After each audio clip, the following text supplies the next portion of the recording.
Tu t'es marié pour le meilleur et le pire, alors tu dois tout accepter. Oui, c'est vrai qu'on se marie pour le meilleur et le pire. Mais il faut qu'on cherche à faire la part des choses. Le pire dont il s'agit, ce n'est pas à chaque fois les coups de poing dans un mariage. Ce n'est pas les jalousies inutiles. Ce n'est pas les querelles inutiles dans un mariage. Le pire dans un mariage, c'est des cas, ce sont des incidents qui ne dépendent pas de votre volonté.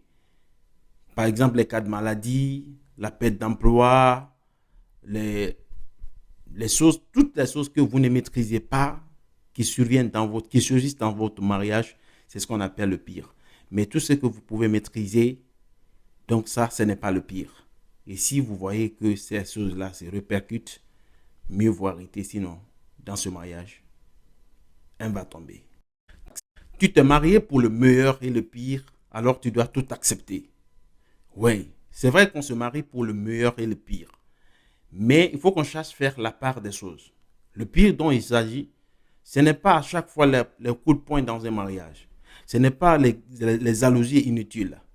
Ce n'est pas les querelles inutiles dans un mariage. Le pire dans un mariage, c'est des cas, ce sont des incidents qui ne dépendent pas de votre volonté.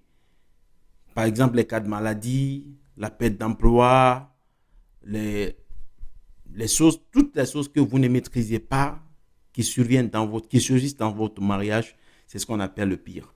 Mais tout ce que vous pouvez maîtriser, donc ça, ce n'est pas le pire. Et si vous voyez que ces choses-là se répercutent, mieux vaut arrêter, sinon, dans ce mariage, un va tomber.